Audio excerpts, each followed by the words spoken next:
The Real McCoy. "It isn't true," said Gordon. Gordon and his friends, Duncan, Fiona, and Heather, were in a very old castle in the west of Scotland. The castle was now Fiona's uncle's hotel. Fiona and her friends were there for the weekend. After dinner, they sat in the living room and talked. "It isn't true," Gordon said again. "There isn't a real ghost here." "There is a ghost, Gordon," said Fiona. "Look at that picture of Lord McCoy by the door. He died in the bedroom next to the stairs, and his ghost walks there every night, they say. Nobody sleeps there now." They looked up at Lord McCoy. He was in a kilt, or Scottish skirt. His face was white. His eyes were a cold blue, and there was no smile on his thin red mouth. Under Lord McCoy's picture there was a big old sword. "He doesn't look very nice," said Heather. "He had 3 wives, and they all died young," said Fiona. "Perhaps he killed them." "Look at his eyes," said Duncan. "They look angry." "He is an old man in a picture, that's all," said Gordon. "The ghost is a stupid story for visitors. It makes the hotel more interesting." "Okay, Gordon, so why don't you sleep in Lord McCoy's bedroom tonight?" Duncan laughed. "That's a good idea. Do it, Gordon," said Fiona. "Are you scared, Gordon?" asked Heather. "No, I'm not," Gordon answered. "I'm going to do it. I'm going to sleep in Lord McCoy's bedroom. It's nearly 11 o'clock. Let's go upstairs now." The 4 friends went up the stairs. Gordon opened the door of Lord McCoy's room, and they all looked in. The only things in the dark room were a big old bed and 2 chairs. Gordon went into the room and sat down on the bed. "It's a nice bed. I can sleep very well here. Good night, everybody. See you in the morning," he said. Duncan, Fiona, and Heather said good night, closed the bedroom door, and went downstairs again. "Gordon is going to see a ghost tonight," said Duncan when they were back in the living room. "What? But there isn't really a ghost," said Heather. "The Lord McCoy story isn't true, you know." "I know." "Gordon's going to see me," said Duncan. "I'm going to be Lord McCoy. I'm going to wait for 2 hours. Then I'm going to go to McCoy's room and have a laugh." "Oh, yes, I want to see this," laughed Fiona. "Me too," said Heather. "Wake us up at 1 o'clock, Duncan." "We want to go with you." Soon after that, the 3 friends went to bed. Gordon was on the bed in Lord McCoy's room. The room was cold and the big old bed wasn't very nice. It was very dark. The rain hit the window. Gordon remembered the face of Lord McCoy in the picture.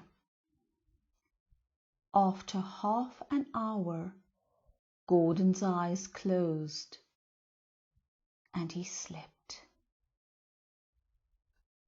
But in his sleep, Gordon saw Lord McCoy once more. He came towards Gordon and he laughed.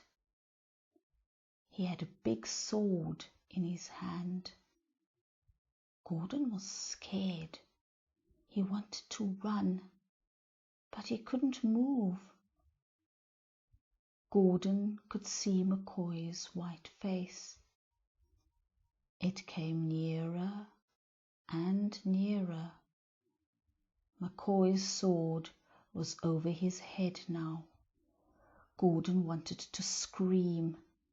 He opened his mouth, but he couldn't speak. Suddenly, Gordon woke up. His mouth was open and he felt very thirsty. He felt scared too. Then he laughed. It was only a dream. He must forget the stupid stories about old McCoy. The room felt colder than before. Suddenly, he heard a noise. What was it? Gordon listened carefully. He sat up. It was dark, and he could see nothing. But there was a noise. He waited and listened. The noise wasn't there now. He closed his eyes again and slept. This time, his dream was different. There were 3 young women in it. One of the women looked at something behind Gordon, screamed, and began to run away. Then someone behind him laughed. Was it Lord McCoy's laugh? Gordon woke up suddenly. Just then, he heard a new noise. This time, it came from the door. Gordon sat up and looked towards it. He could see nothing, but he could hear the big old key in the door. Gordon listened and didn't move. Oh no! Someone's locking the door, he thought. Now something moved at Gordon's feet. There was something on the bed. Gordon was very, very scared by now.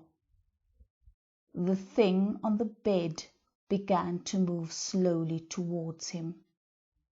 First, it was on his feet, and then it moved onto his legs. Gordon jumped out of bed and ran towards the door. Behind him, someone laughed. Quickly, his hand found the key and he opened the door. He ran out of the room. There was someone behind him. He saw the sword over his head. He jumped down all the stairs to the door of the living room. Someone was behind him. He looked back slowly. It was Duncan. Are you all right, Gordon? Duncan, it was you. Yes, I'm okay now. How did you do that thing with the key? That was very good." Just then Fiona and Heather arrived. "What a noise!" said Heather. "Gordon, what are you doing here? You didn't wake us up, Duncan.